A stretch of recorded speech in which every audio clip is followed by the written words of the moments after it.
Nah, Yoris langsung mengatakan, drama itu katanya drama.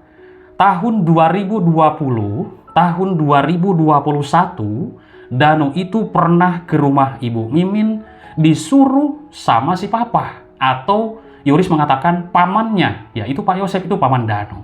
Cok buru anjing ditembak siapa aing gitu. Nah, ini waktu podcast di rumah saudara Kang Heri dulu ya di Bunihayu, saya Yahya dan juga Danu. Kang Heri juga ada sih, jadi kameramennya tuh Kang Heri. Oh, ternyata ya ada intimidasi atau entahlah teman-teman, nanti kita simak saja ya lanjutan persidangan bagaimana ini. Benar gak ini Danu ini ada intimidasi agar jangan sampai mengakui seperti itu. Kita semuanya sudah menyimak, saya membahas dari fakta persidangan. Jadi tidak ada mengarang, tidak ada opini dan juga asumsi. Di video kali ini saya ingin sekali membahas tentang keterangan Danu, Ibu Mimin dan juga Yoris. Di sini berkaitan dari fakta persidangan. Apa itu? Dulu Ibu Mimin mengatakan tidak sama sekali mengenal dengan Danu. Dan juga keterangan Danu itu bohong. Bohong besar. Menurut Ibu Mimin. Ketika saya mendengar di fakta persidangan, Pak Rohman Hidayat bertanya kepada Danu, "No, pakai baju apa Ibu Mimin?" Danu mengatakan kalau masalah bajunya tidak begitu menyebutkan mengenal, tapi kalau ditanya masalah kenal dengan mukanya, kenal. Kenal dengan Abi dan Arigi juga kenal. Itu menurut Danu, ini fakta persidangan. Bukan semata-mata saya membahas hanya asumsi dan juga karangan. Kita hanya mengulas dari persidangan. Karena berbeda dengan keterangan Danu yang dulu-dulu. Sebelum menjadi tersangka, ketika diwawancarai para awak media dan juga YouTuber, itu berbeda jauh saya menyimak. Tapi inilah fakta di persidangan, tidak main-main. Nah, sesudah menyimak dari keterangan Danu, Pak Yosep, dan juga saksi-saksi yang lain yang sudah dihadirkan di persidangan, di sini mulailah terbongkar sedikit demi sedikit, oh ternyata adanya intimidasi, adanya ancaman, Danu diperlakukan secara kekerasan fisik, begitulah menurut keterangannya. Jadi, Danu berani mengatakan di dalam sebuah persidangan ini tidak main-main, berat teman-teman. Memerlukan mental yang kuat, didikan yang sangat kuat, psikologis, segala macam, pikiran, dan juga mengingat kembali di masa lalu kejadian itu.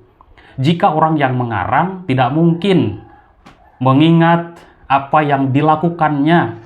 Danu ini seorang pelaku bukan saksi biasa, jadi lancar. Begitu ditanya Pak Roman pun tidak ada jeda kok kalau menurutku ya. Sudah membongkar semuanya. Nah, nanti yang seru lagi ketika Bang Ahmad Taupan kuasa hukum Danu bertanya kepada Yosep, saksi untuk Danu. Pak Yosep ini nanti akan disandingkan karena Danu kan seorang justice kolaborator yang akan membongkar semuanya kasus ini.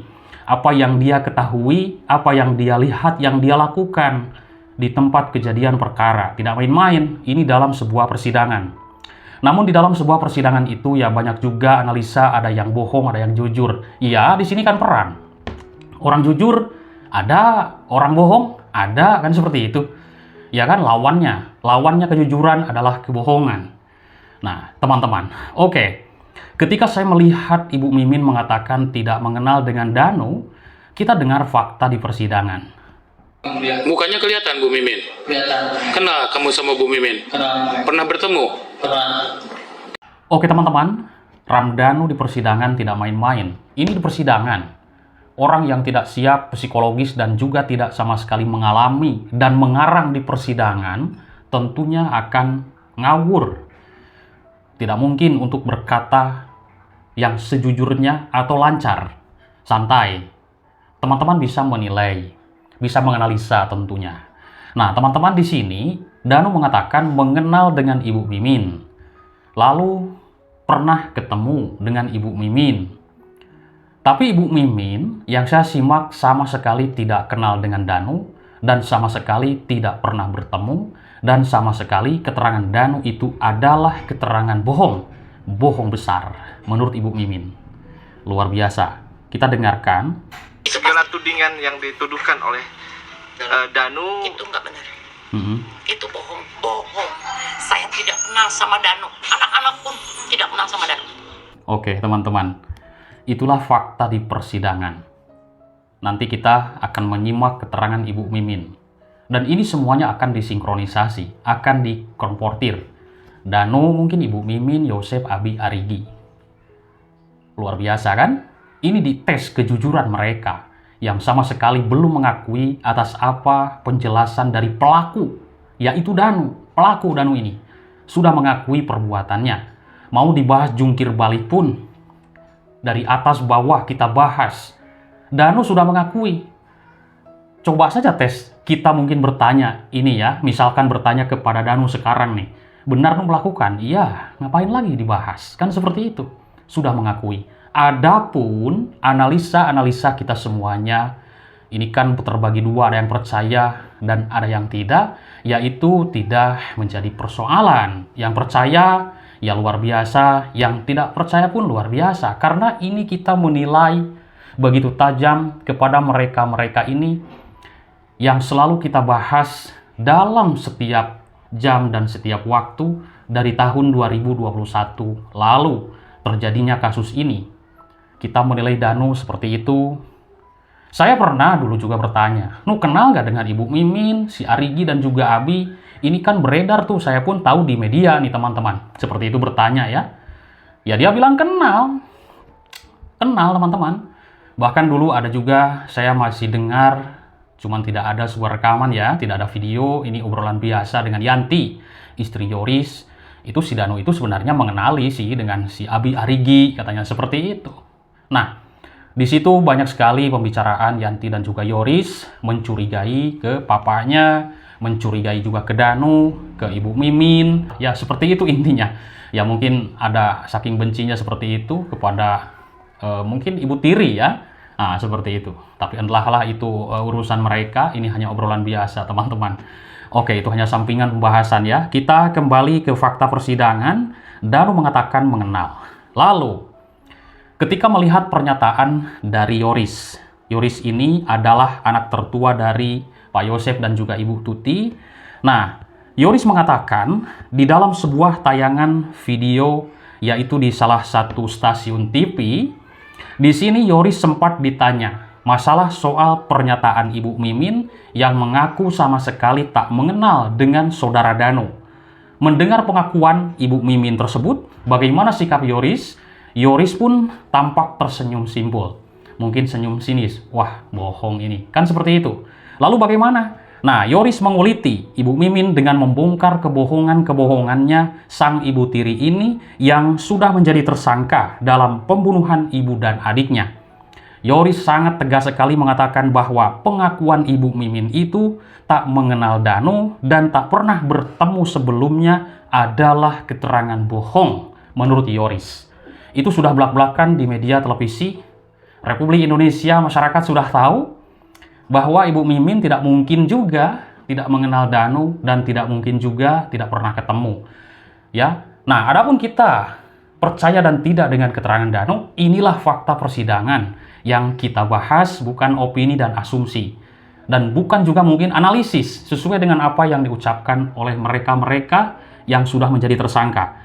Lalu, lantas Yoris pun juga membeberkan fakta bahwa Danu pernah bertemu di sejak tahun 2020. Menurut Yoris ini, Danu pernah bertemu Ibu Mimin. Bahkan pernah ke rumah Ibu Mimin karena disuruh oleh papanya, yaitu Pak Yosef. Berarti Danu mengatakan paman ke Yosef ini. Nah, Yoris langsung mengatakan, drama itu katanya drama.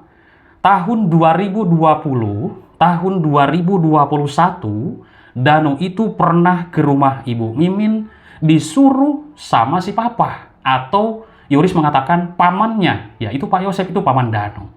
Seperti itu. Yoris mengatakan, ini bercerita Yoris ya, karena mungkin saking tidak percaya dengan keterangan Ibu Mimin tidak mengenal Danu. Jadi Danu itu bilang datang ke rumah mama. Dan Danu bilang, "Bi, saya barusan disuruh ke rumah Ibu Mimin.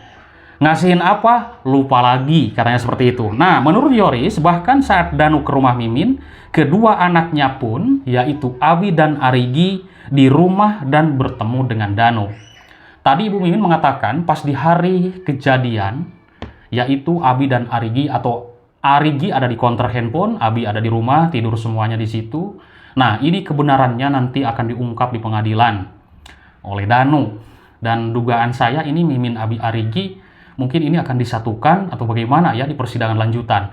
Nanti sidang lanjutan itu tanggal 6, infonya seperti itu, akan dihadirkannya saksi-saksi.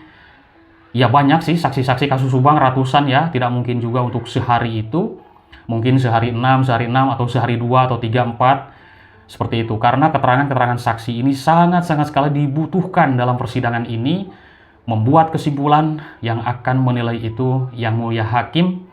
Nanti adapun keterangan bohong, keterangan benar, itu akan ditampung semuanya menjadi sebuah pertimbangan, menjadi sebuah kesimpulan untuk memvonis para terdakwa ini. Ini yang dihadapi pasalnya berat oleh mereka itu 340 karena ini adalah sebuah pembunuhan berencana. Perencanaannya di sebuah pecel lele, yaitu Danu ketemu Pak Yosep, ngobrol di situ, curhatan Yosep. Namun di sana yang saya heran juga, Danu tidak bertanya kepada Yosep waktu mengatakan Yosep itu bantuin Mamang. Jadi di dalam fakta persidangan Danu tidak bertanya bantuin apa Mang, seperti itu. Tapi kalau dalam dakwaannya ada tertulis, saya sudah mendengar dan juga sudah membaca. Mungkin Danu lupa atau bagaimana, seperti itu. Nah, adapun ya yang percaya dan tidak dengan keterangan Danu, ya itulah fakta persidangan ya. Kita semuanya ikuti saja apa jujur dan tidak. Ikuti semuanya persidangan, alur ceritanya bagaimana. Karena kalau saya lihat sedikit demi sedikit sudah terbongkar, teman-teman. Masalah tas, masalah uang 30 juta, siapa yang ngambil, siapa yang membawa. Masa kok tiba-tiba uang itu ujung-ujung ada di polsek kan, di mejanya Pak Kanit itu.